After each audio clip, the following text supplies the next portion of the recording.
Okay, hi everybody, welcome back to the only channel on copywriting that actually teaches you to copyright without wasting your time. I'm joking, no offense to any other copywriters out there who are making a video. You're amazing. We're all doing a great job and we're doing this together. So, welcome back to the channel again. I'm so happy you're here. Really, you don't know how happy I am to have you here as a watcher, and I hope that you're learning a lot with me, and I hope that you're essentially becoming a copywriter and getting the freedom and financial independence or whatever you are in this, whatever you're doing this for. I'm here to support you in that. I haven't made a video in a while. If you follow my channel, then you might have noticed there's been like 2 months maybe roughly, but I kept getting notifications about these beautiful comments that people were leaving on my channel. Maybe you're one of these people. If you are, thank you so much. So here I am, 2 months later. I'm ready to film another video.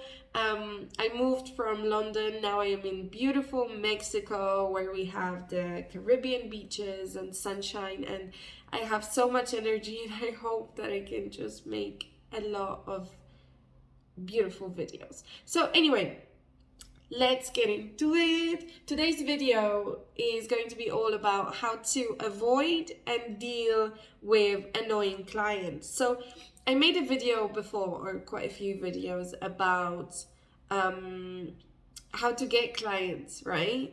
And the thing about getting clients is that not all of them are great. Some of them will actually cause you problems and waste your time or not want to pay you. And I want to help you navigate those situations, because when you're a beginner or you've never had your own business before, having clients like that and having to deal with them is just super stressful, and you panic and you worry yourself. And I don't want you to do that. I want you to know how to deal with it in confidence, without stress, and know that it's going to be okay. So let's get into it. So the first type of client that you will probably come across as a copywriter is the 1 million corrections guy. This is the guy that just keeps coming back to you. Can you put a full stop over there? Can you divide a sentence into, can you change this, can you change that? And they will literally ask you for 1 million corrections. Okay, so this is what we call revisions as copywriters, right? And a lot of the times people, when you start working with them, they will ask you about revisions. Like, is it okay is it okay to ask you to revise the copy and put changes and implement changes if I don't like it?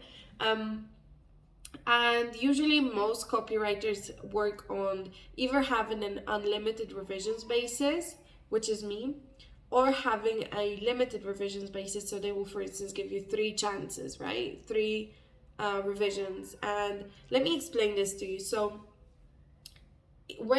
this is why it's so important I made another video on this, asking what do you need from your clients before you start writing copy for them. When a client comes to you and they want you to complete an order, it's really important that you get all the necessary information from them and you really understand what they want, and you should have that in writing. Okay, you need it in writing just so you can refer back to it, and then once you complete your order, if they come back to you and say, no, it's wrong and I don't like it, you need to make a revision, you can always refer back to it and say, hold on a minute, you said that this is what you wanted, this is what I delivered. If you want it completely changed, then that's going to be a new piece of work. Now, the reason I work on unlimited revisions basis is just because this is my philosophy, and the type of clients that I usually attract, they're very they never ask me for revisions, right? And I told them beforehand, yes, you can have unlimited revisions. If you don't like it, just let me know. I want you to be happy, so we're going to find a way to work things out and make the copy good and make you satisfied, because you're the client, correct? And somehow they just never ask me. It rarely happens that client will come back to me and ask me for revisions. But I know that just happens a lot, and I know it from other people that that I talk to that do a similar type of job, or maybe they write articles or do graphic design or whatever. Just you'll always get this client that just keeps coming back to you, like, can you change this, can you change this? And this can waste a lot of your time. And the problem is not you, okay? The problem is not that you don't know what you're doing. The problem is that the client doesn't know what they want. And when they tell you what they think they want, you give it to them, and then they come back and it turns out it's not what they want. But they still don't know what they want, so they just ask you to change things. And it's like this game of, you know, going around the circle, just chasing the idea, trying to define what they want. So this is why when you deal with clients like this, try to at the beginning, before you start the project, really get into the details of what they want, because that's going to help you in the future. So now the sign that you would look for when you come across, when you're, for instance, you know, you're enrolling a new client, how would you recognize someone who's going to turn out to be like that? That's usually the person that doesn't know what they want. There was some maybe like this, maybe like that. Oh yeah, that's a good idea. They will come back and forth, changing their mind, and da da da da da. From that, you know that you can expect that the client will probably not like or ask you for changes. But it could also go the other way, that whatever you give them is going to be amazing for them, it's going to blow their mind. So you never know, like, the signs before you start working with them are never going to be 100% accurate. But usually it would be someone who is like that, who doesn't know what they want, or someone who's a complete, like, perfectionist. And there's nothing wrong with perfectionism, to all my, you know, people out there who love perfectionism. I mean, when we do our work, we have to try and make it as perfect as we can. However, there's a level of perfectionism that's just annoying, because it's unnecessary. And it's not even perfectionism. It comes from, I don't know where, just trying to sometimes prove somebody that they didn't do a good job or whatever. Like, so these people do exist, okay? And now the way to deal with it, so if you have this client that's just completely, you know, driving you nuts because they want you to do revisions and revisions and revisions, and you're spending so much time, you have to put a boundary in, right? Like, let's say you offer them unlimited revisions, and this is just going on and on and on and on forever. You have to put a boundary in, and you have to make a decision. Either one, you call another meeting with the client and you're very clear with them, and you say, listen, we're doing these revisions constantly, and I want us to really finalize the project. So sit down with me and tell me what you want, and let's define it, and this is good, and let's agree that this is going to be the last time that we make a revision to the project. Like, just tell me everything in one go, and then I will go back and do it. Another thing that you can do is you can just call it quits. You can say, listen, I don't think we're the right fit. Like, I'm trying to do this. You're asking me to change it. We can't seem to agree. So I would recommend that you find somebody else. Now, in this situation, they can say, well, okay, but I'm not going to pay you. That's one. And which you can say, well, you already have like the copy that you can offer to the next person that's going to edit it for you. So they will discount it for you. And, you know, we should agree that you pay me, for instance, 50% of what we agreed. You can also just let it go. Like, I've done that before, where I just let it go. I was like, sorry, I don't want to work with you anymore. Don't worry about the money. Like, keep the money and keep your, you know, keep the copy and just be happy, and I wish you all the best. And because I just didn't want to deal with that, the stress and the discussions, I was like, I don't care enough, you know. So those are your options, and that's the first type of client. Let's move on to the next one. Okay, so the second type of client, and I've experienced this personally, and it just, I don't know, like, I don't know where these people come from, really. So, you know, when you work on websites like Fiverr, sorry, there was a plane passing. When you work on websites like Fiverr or Upwork, you have a profile, and that profile is collecting reviews. So every time you do a gig for somebody, they leave you a review. And I also use these portals. It's not my main source of income, but sometimes I'll get a fun project through there, and I really enjoy using, especially Fiverr. So on Fiverr, that's how it works. You negotiate, you give them the quote, Then they agree to it, then you do the project, you submit the project, and then they give you a review and you leave them a review. So what sometimes happens is you will get a person who will leave you a bad review, okay? And they don't understand how detrimental that can be or how annoying that can be when you have, 100 clients and they all have five stars, and then you just get this one person that just wants to leave you a bad review. So maybe if you have 100 clients, it's not so detrimental, but if you have, let's say, just 5 clients and then one of them just leaves you a super bad review, that's detrimental to your profile, because a potential client will look at that and be like, no. So these people in the negotiation phase or the beginning phase, they're usually the ones that are not listening. They're not paying attention to the conversation you're having with them about the copy, right? They tell you something about the project, like, okay, this is what I want. And then when you're talking to them, they're not paying attention. When you're giving them your quote, they're not paying attention. They're just like, yeah, it's good, So this person is not present. Like, they take you on, but they're not fully present to understand the agreement that you've made, or they didn't give you all their information or whatever. Like, there's always something there because of that, because of their lack of presence, because they're just not paying attention. So then when you deliver the work, they don't even give you a chance to review it. They just accept it and then they leave you a bad review without really saying what they want, right? Without giving you a chance to correct it. Or they will call you and they will complain, and then when you tell them, okay, I can change it for you, I can correct it, they won't give you the chance. They'll just say, no, it's fine, and then they leave you a bad review.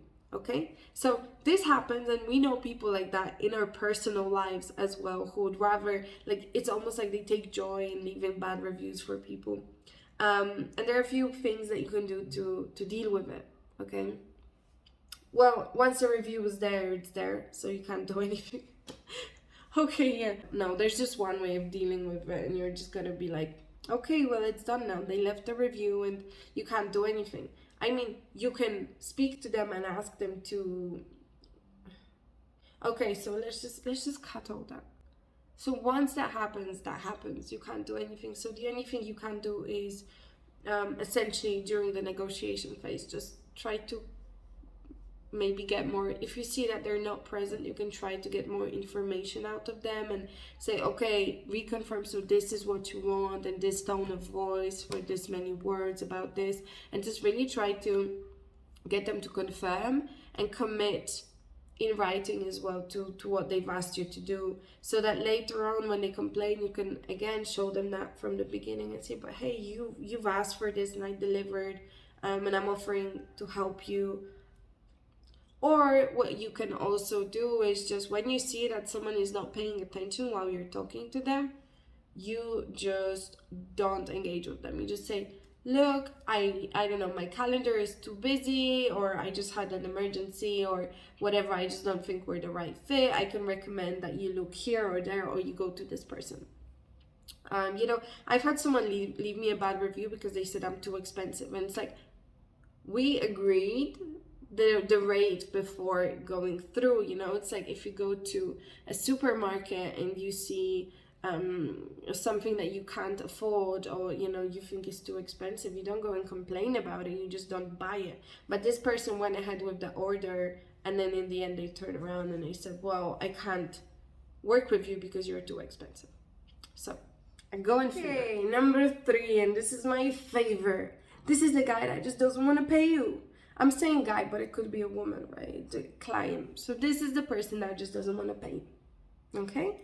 They hire you, you do their job, everything looks great, and then once you deliver, you send an invoice, no response. You remind them, no response, or they will come back and maybe say, yeah, I'll do it, and they never do it. Okay, this is not the person that will come to you and say, no, I'm not paying you, and what you're gonna do about it. No, this is the person that just they just don't want to pay.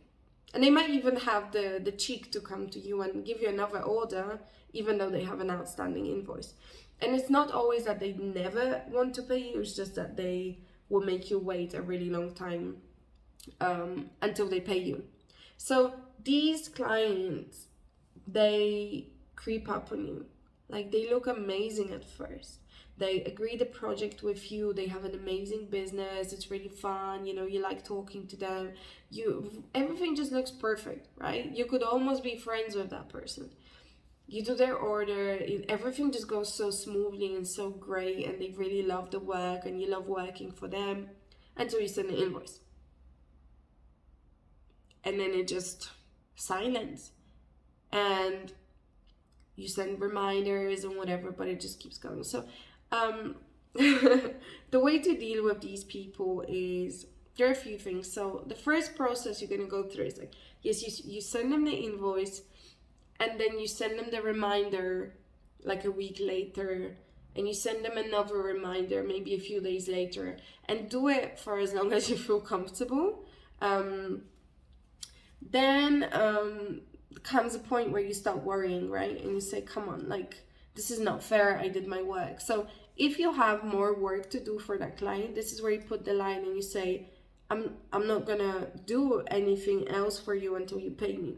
Of course, in a nicer way, but this is essentially what you're saying. Until you clear the invoice, I'm not doing any more work for you, because it's not fair. It's been outstanding for, however many weeks or months.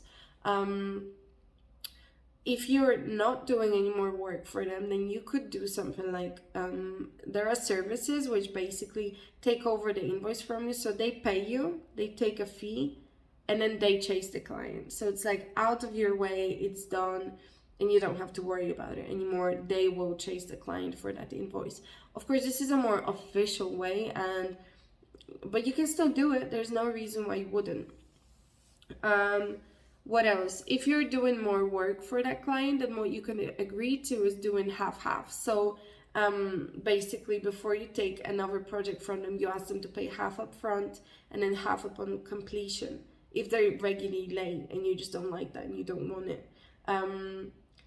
And yeah, I mean, I've had clients who I work with on a regular basis, and I've been working with for like, let's say, a year, and they regularly pay the invoice late. And I'm not talking like a day late, I'm talking 2 months late, 3 months late. Sometimes they literally have 3 monthly invoices outstanding, and I'm like, can you not? Like, I want my money.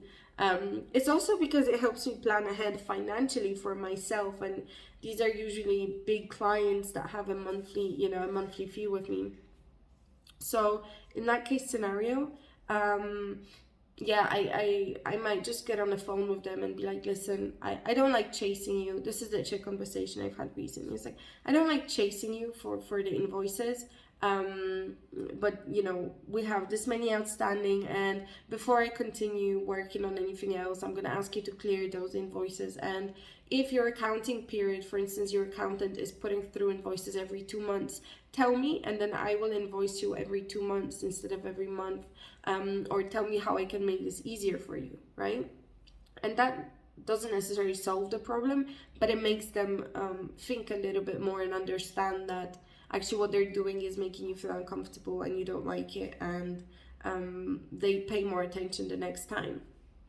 Or so I like to think, but usually it resolves. But don't go, also, I don't want you to go into like this mode of being not trusting your clients, because 99% of people will pay you without a problem. Like, you send them the invoice, they complete the payment, because they're business owners. They're not, idiots. Like, they're business owners. They do this all the time, and for them it's nothing. But for us, because we're on the other side of the fence, what we do is we tend to stress and think, oh my god, they're not gonna pay me because they're not happy with me, I'm not good enough, or they're just they're just stealing my work, and what can I do? No, don't go into that. Like, it's not like that. Most people are good, like 19. I mean, everybody is good. Sometimes people are in a bad place, but most of the time the clients you come across are in a good place and they will pay you. But just on the odd times, just take this advice that I gave you, and yeah, everything will be fine. Last client that you might come across is the person that just never responds. Like, there are literally clients who give you a huge project. Like, I'm talking a huge project, and you need to communicate with them to like agree the details, or you have milestones set up and whatever, but they just never respond to you, and they give you a deadline but they just never respond to you, so you can't process your work, you can't progress with it, and they're not helping you because they're actually keeping you stuck. So usually, well, this is the thing again, when these people come across, like when you come across these people, they're not always so obvious. At the beginning they always communicate, and because they have a to-do list, usually these people are super busy, right, and they have like multiple businesses, multiple projects, whatever, and they have a to-do list, and like, okay, hire a copywriter, so they find you and they spend like an hour with you, or a day or a few days communicating with you while they're still in that task. But then once it's gone out of their mind, it's gone. Or if one of their business is going through something and they have to pay more attention there, you're just on the sidelines, okay? So again, never take that personally, that they just quit, they just decided to quit on you or whatever, they just never gonna respond. It's usually that they're just so freaking busy that they just forget about you, because to them you're another contractor, and if they have multiple businesses, they probably have multiple contractors and multiple things going on, and you're just a small piece of the puzzle. But of course, you're on the other side of the fence from a very centric point of view. You think, oh my god, they left me, and or they quit on me, or I don't know whether I should continue with the project or not. But you just take it easy. If you need information or something from a client like that, you have to communicate it clearly to them, and make sure like you highlight it as important. If you can do that in an email or however you communicate with them, and just say, look, I know you're busy, but I need you to tell me this before I can continue. If you don't tell me, I can't continue and I can't make the deadline. And if you make it clear to them, then it will be their responsibility to respond to you. But if you have to wait, you have to wait, and if you have to miss the deadline, it's okay, because they will usually take the responsibility. They will come back to you and say, I'm so sorry, I was so busy with work and blah blah blah, here's all the information, it's okay, we can move the deadline, or I can pay you extra to make it quicker, etc. So that's basically it. Don't worry too much. Don't take everything personally. These people are just going through their own stuff and dealing with their own things. And for you as a business owner, or as a copyright freelancer, it's important that you don't look at things from an emotional side of things, but from a business side of things, and make decisions that are good for your business, and communicate clearly with your clients, and get all the information you need before deciding whether you want to work with a client, because you can say no. And this is what a lot of people forget. They think that they can't say no. Yes, you can say no. I say no to clients all the time, not necessarily because I don't have space for them, but sometimes someone comes my way and I see that the communication is, is not clicking, we can't find a way or whatever. And I say, you know what, I just don't think I'm the right fit for you. I recommend you go somewhere else. I'm just not gonna take the work from you, and that's okay, because it's better to say that up front and miss that client than go through a cycle of poop, if you know what I mean. So okay, so that is all from me for today. As always, thank you so much for watching. I really appreciate you here. I really do. Every comment just makes me so happy, and I don't know if you see, but I respond to all of them because I'm really grateful. I'm really happy to be doing this, and I hope that you are learning a lot, and I hope that you are stepping into being a copywriter, and I hope that it's gonna make your dreams come true like it did for me, because I'm traveling, I have so much freedom to do my other projects, and also it put me in touch with a lot of people who were my clients but helped me so much in my business journey and in life in general. So it's an amazing job, and you're doing great to be learning this, and I'm really here to support you. And yes, I do respond to all the comments, and if you have any requests and anything specific, just post it down below. Subscribe to my channel, please. I really want to build a community here, and it's gonna help me out a ton. Like the video if you did like it. If you didn't like it, dislike it if YouTube still gives you the option. Anyway, thank you so much.